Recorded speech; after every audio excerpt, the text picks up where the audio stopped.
Bonjour à toutes et à tous, j'espère que vous allez bien. Vocal du mardi 6 avril. J'espère que tout le monde a passé des bonnes fêtes de Pâques, un bon week-end prolongé.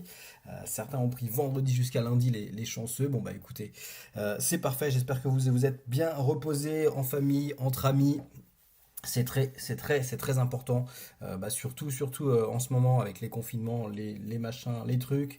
On ne sait pas ce qu'ils vont nous pondre de nouveau. Enfin bref, voilà. Donc dès qu'on peut profiter, il ne faut pas se gêner. Que se passe-t-il sur le marché des cryptos cette semaine? Bah écoutez, la heatmap. Alors je vous ai pas mis la heatmap, mais elle est verte. Donc ça se passe plutôt bien. On a une explosion là, je crois que c'est Solana. Alors Solana qui a bien performé, c'est Antoine qui vous a envoyé un graphe, je crois, vendredi ou jeudi en vous donnant les zones d'achat et son objectif donc court moyen terme. Et ça a vraiment performé. Donc merci à lui, bravo à celles et ceux qui ont suivi les plans d'Antoine. Vous voyez, les signaux, c'est une chose.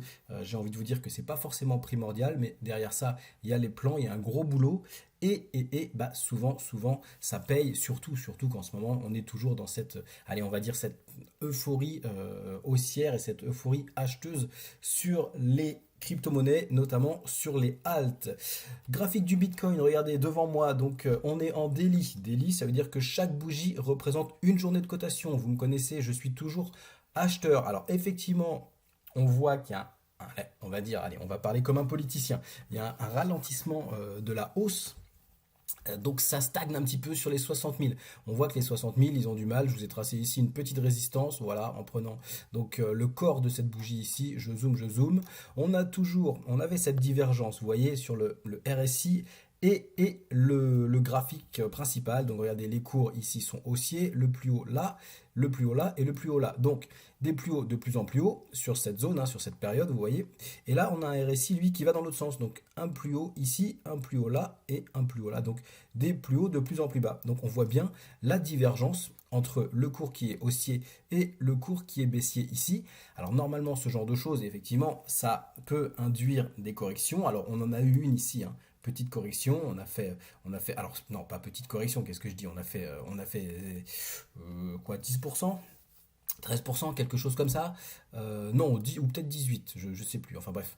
Donc on est passé de 62 à 50, ouais, donc ça fait quand même une belle correction, mais regardez, on a touché la EMA, pardon, chez moi c'est une EMA, donc une Moving Average exponentielle à 50, c'est celle-ci en rouge, regardez. Donc là, vous voyez comment elle sert de support, hein, sur allez, on va dire les 30 000, ensuite les 44 000, 43 000, et là les 50 000. Donc 50 000, on a un gros, je zoome, donc, on a un gros support psychologique, hein, les 50 000, je vous l'avais dit, hein, pour tous ceux qui et celles qui sont en formation avec moi, 50 000 gros prix psychologiques, personne ne veut le lâcher, ni à la hausse ni à la baisse. Alors, pour l'instant, hein, les acheteurs ont la main. Pour l'instant, on est toujours haussier. Alors, j'ai fait un semblant de fanion ici, fanion ascendant, fanion de compression.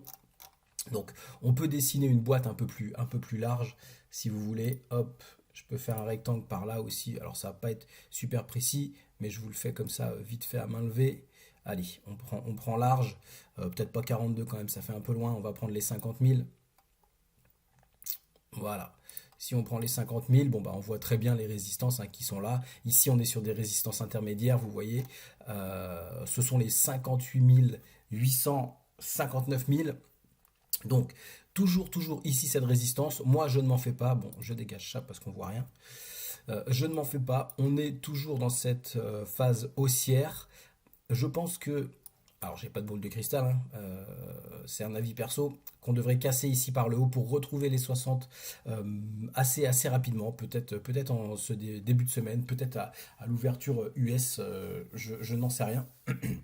Mais vous voyez que c'est déjà quand même multi-testé, cette zone des 58-60, et qu'elle tient quand même depuis pas mal de temps. Donc comme ça tient depuis pas mal de temps, moi je me dis que ça devrait lâcher. Là on a une latéralisation, une consolidation, c'est plutôt pas mal, ça devrait lâcher, et pourquoi pas, mais alors ça, bien entendu, toujours pareil, je ne suis pas devin, repartir sur un bull run pour aller chercher les 62, les 65, voire les 70. Donc je suis toujours acheteur.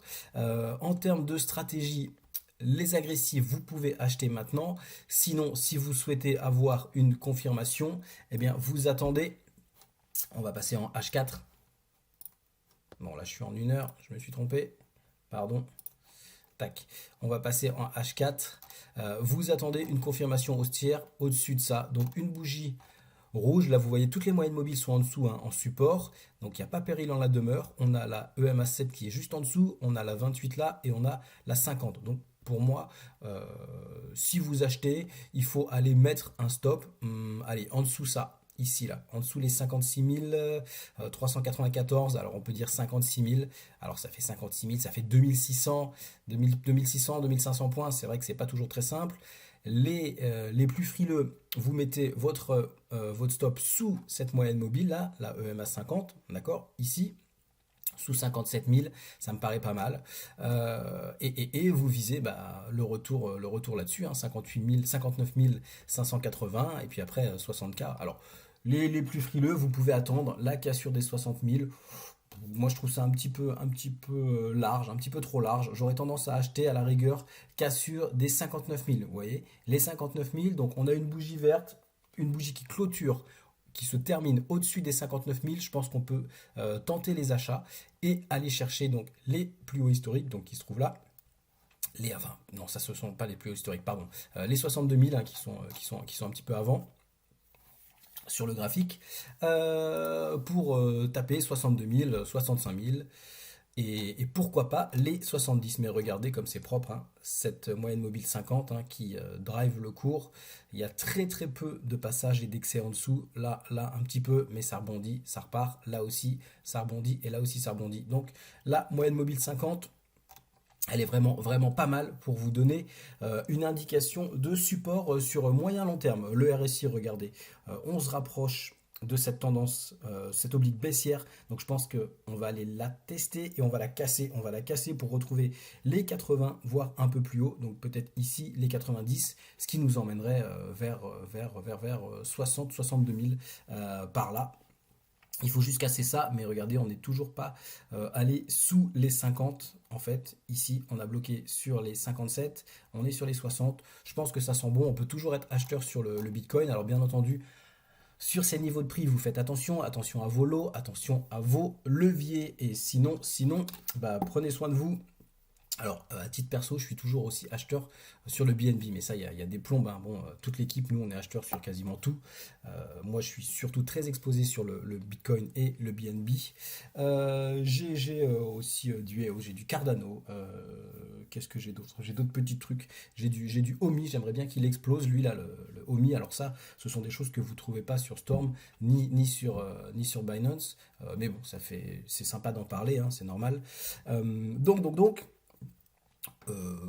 OMI, cap market un petit peu élevé. Bon, il y a leur système de burn qui me paraît intéressant. C'est surtout que le projet est assez intéressant selon moi, avec cette culture de la collection de geek ou de je ne sais quoi. Alors c'est pas une insulte, hein, c'est pas méchant ce que je dis, hein, mais bon, moi c'est pas mon truc. Mais je pense que le projet est quand même assez sympa avec les licences qu'ils peuvent avoir derrière. On a parlé j'ai entendu des bruits de couloir concernant Pokémon. Alors ça pourrait être énorme, ça pourrait être énorme. Et puis le gros truc, ce serait être listé sur Binance. Voilà, donc bon, je prêche un peu pour ma paroisse. Faut pas avoir d'espérance en trading, mais celui-là j'aimerais bien qu'il explose. Parce que je pense que ça mettrait vraiment pas mal de personnes très très très bien cette année. Allez, je vous embête pas plus. Bonne semaine et on se dit à bientôt. Ciao, salut.